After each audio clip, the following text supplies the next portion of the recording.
संसार हा एक कोर्स आहे आणि न संपणारा अभ्यासक्रम.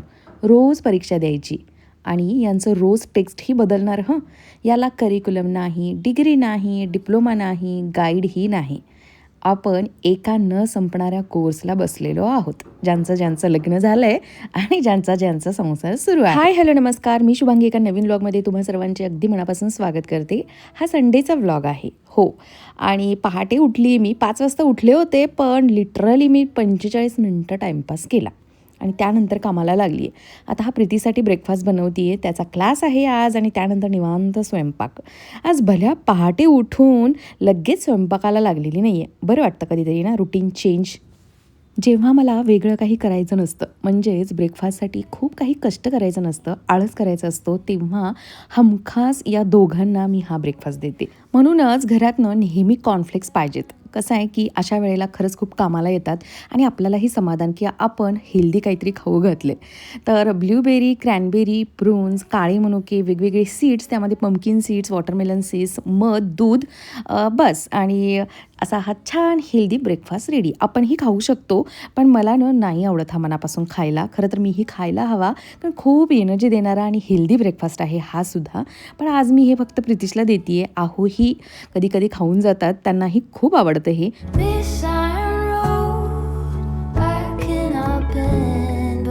खरं तर या अगोदरच्या व्लॉगमध्ये तुम्ही पाहिलं की आम्ही किचन क्लिनिंगला काढणार होतो आणि आज संडे आहे. अहो मला म्हणत होते चल आज तरी काढूया, मी करतो तुला मदत, पण ते सारं सोडून इथं माझं काय चाललंय बघा. एक छानसा कपल डान्स दिसला मला इन्स्टावरती. आहोंना म्हटलं चला ट्राय करून बघूया आणि चक्क जमलंय आहोंना. इतकं छान वाटलं ना मला.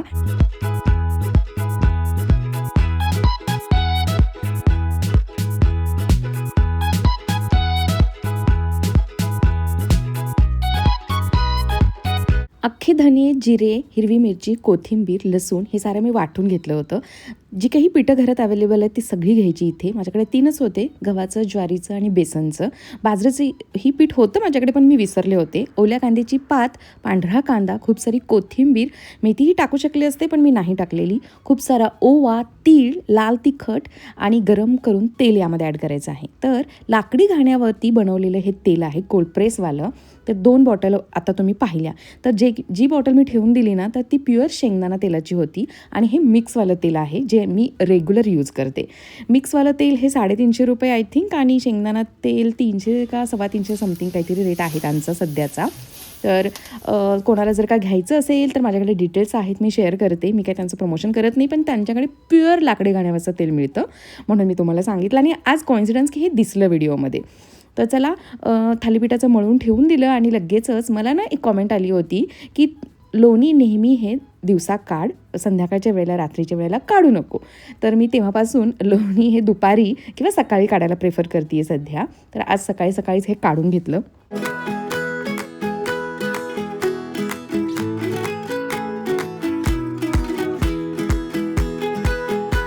सुरुवातीला व्हिडिओच्या मी जसं म्हटलं की संसार म्हणजे आपला हा एक न संपणारा कोर्स आहे. आणि समजा हा कोर्स करताना आपण पती पत्नींनी जर का दोघांनीही परीक्षकासारखंच वागायचं ठरवलं एकमेकांशी, तर संसार हा सुखाचा होईल का हो? तर नाही. आणि बऱ्याच कुटुंबामध्ये हे हल्ली बघायला मिळतंय की दोघंही परीक्षकाच्याच भूमिकेमध्ये असतात आणि एकमेकांची गंमत बघत राहतात. कोण कसं चुकतं, मग मीही कशी जिरवतो किंवा जिरवते, आणि सर्रास हे सुरू आहे बरं का.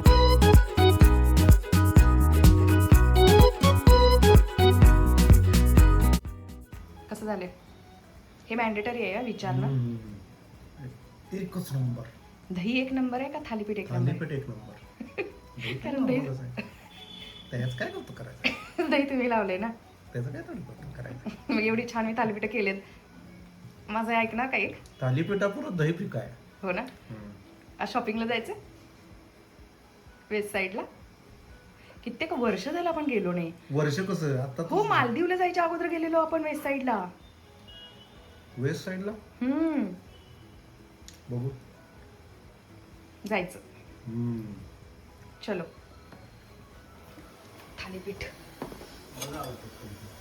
तुम्हाला काय आवडत नाही सांगा. तुम्ही अजिबात कोणत्याही अन्नाचा अपमान नाही करत, तुम्ही सगळं आवडीनं खाता, म्हणूनच मला करायला पण मजा येते. मग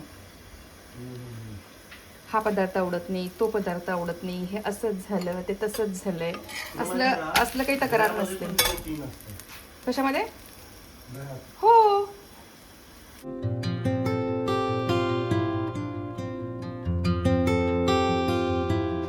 या मिररमध्ये जेव्हा केव्हा मी शूट करायला जाते ना, मला हा मिरर घाण झाल्यासारखा दिसतो. ऐन वेळेला कधीच दिसत नाही घाण झालेला. तर आता वाजतायत 3:45 आणि आम्ही जाणार होतो वेस्ट साईडला शॉपिंगला. खूप काही काही ठरवलं होतं. ते सगळं सोडून आमचं काय चाललंय बघा. सगळ्या अशा स्वच्छ अशा फरशीवर आहोंनी हे असं काहीतरी व्हॅक्यूम काढून त्यातली धूळ काढली. याचाच अर्थ आम्ही आता किचन क्लिनिंगला घेणार आहोत. काय आहो? आणि आता आहो का आज मदत करणार आहेत? तर कोणीतरी विचारलं होतं की हे जे काही टँडम बॉक्सेस आहेत ना, तर हे पूर्णपणे रिमूव्ह होतात का? आता मला आठवत नाही एक्झॅक्टली कोणी कमेंट केली होती. तर हे होतात आणि हे मला नाही करता येत, हे आहोंना करता येतात. तर ते आहेत, ते करून देतील आपल्याला हे रिमूव्ह. आणि चला कशा पद्धतीने आम्ही क्लीन करतोय बघूया.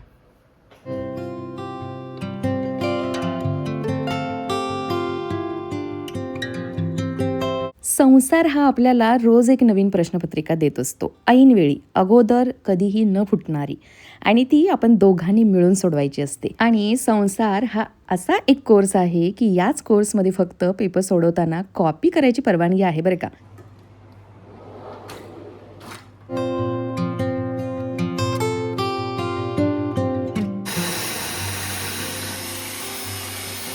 हा जो अगारोचा छोटासा अगदी पोर्टेबल व्हॅक्यूम क्लीनर आहे, खरंच खूप कामाला आला आहे. किचनसाठी जेव्हा मी मोठा व्हॅक्यूम क्लीनर काढायची ना, तर मला खूप झंझट वाटायची. यार इकडून जोडा, तिकडून जोडा, त्याच्या पाईप्स. पण हा छोटासा पोर्टेबल अगदी इझिली सगळीकडून मला जे काम हवं आहे त्याच्याकडून करून घ्यायला, ते सगळं काही व्यवस्थित करतोय.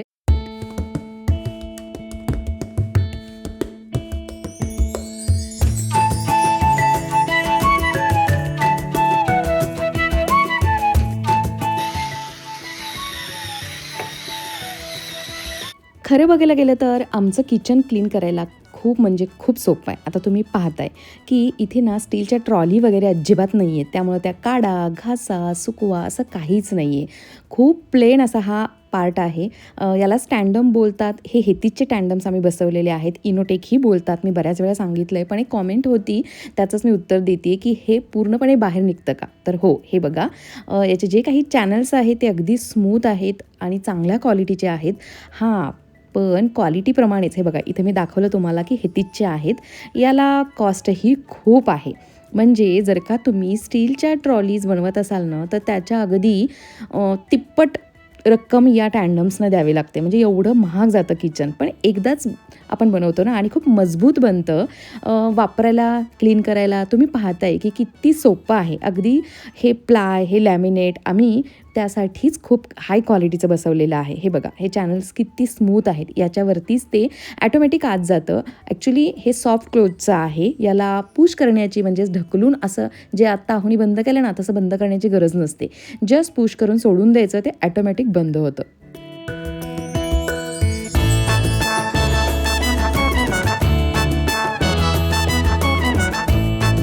आणि मी यामध्ये अशा पद्धतीनं अँटी स्किडचे हे मॅट टाकते, म्हणजे डायरेक्ट प्लाय खराब होत नाही. आणि या अँटी स्किड मॅटच्या खाली जी सुपर कॉक्रोच पावडर आहे ना कॉक्रोचसाठीची, तर ती टाकायची. म्हणजे डायरेक्ट भांड्यांशी त्या पावडरचा कॉन्टॅक्ट होत नाही. ऑनचं जेव्हा प्रोटीन घ्यायचे ना आहो, तेव्हाचे हे डबे आहेत, जे अगदी फूड ग्रेडेबल आहेत. म्हणूनच मी त्या बॉटल सगळ्या ठेवून दिलेल्या आहेत.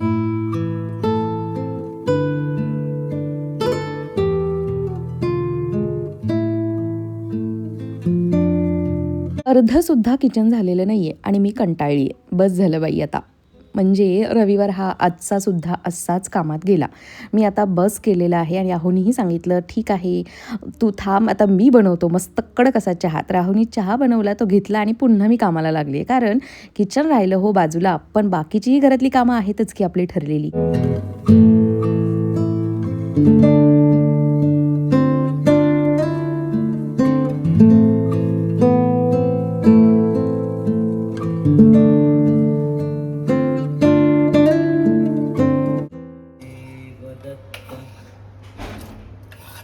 सकाळी थालीपीठं बनवताना मला काय वाटलं होतं माहिती आहे, की खूप सारे थालीपीठं बनत आहेत, तर मला रात्रीचा स्वयंपाक नाही करावा लागणार. काहीतरी भाजी करायची थालीपीठासोबत खायला सुखी आणि झालं. पण नाही हो, खूपच कमी थालीपीठं होते. मग म्हटलं चला आता काय कंटाळा करून चालणार नाही, पुन्हा ॲक्टिव्हली कामाला सुरुवात करूया. आणि मग मी इथे बनवते आहे दाल तडका आणि जीरा राईस. सोबतच ओलं खोबरं जे आहे नारळ फोडून ठेवलेले, त्याचा मसालाही रेडी करून ठेवते आहे. म्हणजे आठवडाभर मला टेन्शन राहणार नाही. आणि त्याच्याचसाठी मी इतकं सारं ओलं खोबरं, अद्रक आणि कोथिंबीर घेतली आहे. लसूणही मी सकाळीच उठल्या खूप सारं सोलून ठेवलेला होता.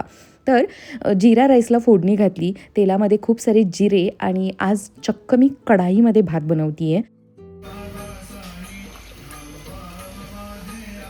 बऱ्याच जणांना माझी ही कढाई आवडते आणि प्रत्येक वेळा विचारलं जातं की कुठून घेतली आहेस? तर ही या कढाईची मी लिंक का देत नाही आहे, कारण ही डीमार्टमधून घेतलेली कढाई आहे. चिंचवडच्या डीमार्टमधून आय थिंक मी ही घेतलेली होती. आणि मला असं वाटत होतं याचे जे हँडल्स आहेत ना, त्याचा कलर वगैरे जाईल घासून, पण नाही गेलेला.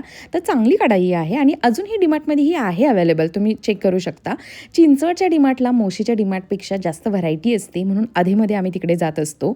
बरं, मी जी काही होम सेंटरमधून केलेली शॉपिंग आहे, जी स्वस्तात मस्त केली आहे, किंवा अजून काही शॉपिंग मी सध्या केली आहे म्हणजेच रिसेंटली, ती मला तुम्हाला दाखवायची आहे. तर येणाऱ्या व्लॉगमधून मी नक्की तुमच्यासोबत ती शेअर करते.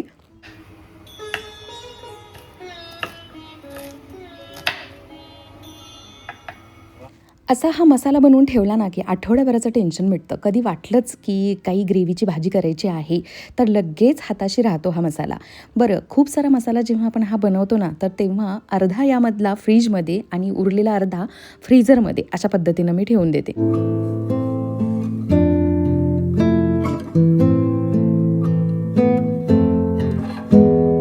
या मसाल्याप्रमाणेच अजून बरीचशी अशी किचनमधली कामं आहेत, जी मला करायची होती. तीही राहून गेली, अर्धं किचनही राहून गेलं. ठीक आहे, जास्त लोड नाही घ्यायचा. आता या वीकमध्ये जेव्हा केव्हा दुपारी थोडासा वेळ मिळेल, तेव्हा थोडं करून करायचं, असं ठरवलं.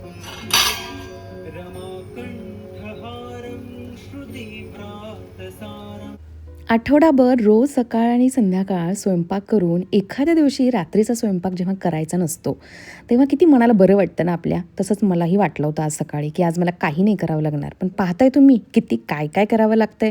अहोनी काय फक्त जस्ट ऑर्डर दिली, की फक्त जीरा राईस आणि दाल तडकाच बनव, चालेल. पण म्हटलं चला आपण हे असे पापड जे डीमार्टमधून आणलेले आहेत ते कधी टेस्ट करणार. म्हणून डाळीला तडका म्हणजेच फोडणी द्यायच्या अगोदर आणि तडका द्यायच्या अगोदर त्याच कढाईमध्ये हे असे पापड तळून घेतले आणि हे भारी लागत आहेत बरं का. म्हणजे शेवटी उन्हाळ्यामध्ये आपण घरी जे बनवतो तितके टेस्टी नाही, शेवटी घरच्या पदार्थांना वेगळी चव असते आणि तेच छान लागतात. पण ठीक आहे, तरीसुद्धा हे अगदी स्वस्तात मस्त मिळालेले डीमार्टचे पापडसुद्धा भन्नाट लागत आहेत. तर अशा पद्धतीने मी दाल तडका बनवते आहे. तेल घेतलं, त्यामध्ये जिरे, मोहरी, कढीपत्ता आणि कांदा बारीक चिरून टाकून भाजून घेतला छानपैकी. आणि आता थोडीशी हिरवी मिरची ॲड करते आहे. डाळ शिजायला घालतानाच मी त्यामध्ये टोमॅटो चिरून ॲड केलेला होता आणि त्यामध्येच मिरचीही करायला हवी होते, पण आय थिंक मी विसरले.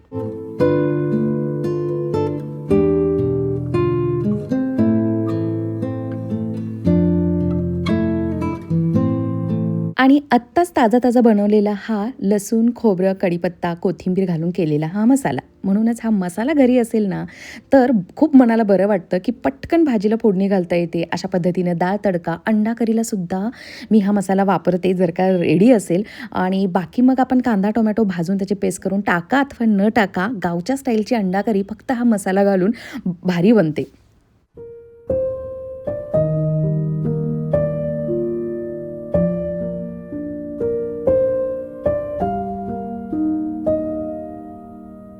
आमचं सध्याचं रुटीन हे असं काहीसं झालं आहे, की सॅटर्डे संडे एखादा छानसा मूव्ही पाहायचा, घरातली क्लिनिंग करायची, छान काहीतरी करायचं, करावंसं वाटलं तर वेगळं काहीतरी करायचं हं, आणि घरीच एन्जॉय करायचा.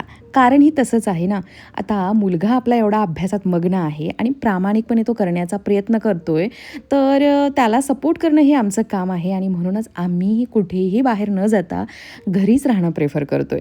आता मी त्याच्या मागे लागली आहे, की प्लीज 1-2 दिवस काढ, आपण कुठेतरी बाहेर जाऊन येऊया. पण नाही, कितीही अटी घातल्या तरी तो मान्य करायला तयार नाही आहे. त्याला आणि आहोंचंही म्हणणं आहे, नको गं त्याला असं, आता त्याच्याकडे वेळ खूप कमी आहे, करतोय तर ते करू दे.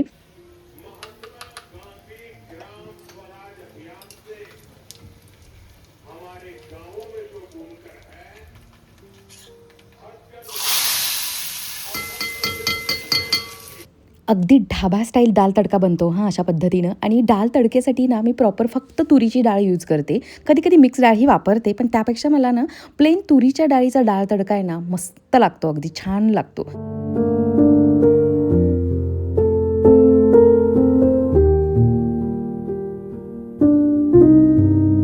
तर असा होता आमचा यावेळचा संडे. हा व्लॉग कसा वाटला नक्की सांगा. आवडला असेल तर एक लाईकही नक्की करा. चॅनलवरती नवीन असाल तर प्लीज सबस्क्राईबही नक्की करा. उद्या भेटेन पुन्हा एका छानशा व्हिडिओमध्ये. तोपर्यंत स्वतःची, स्वतःच्या कुटुंबाची छान काळजी घ्या. आनंदी राहा. Okay, bye.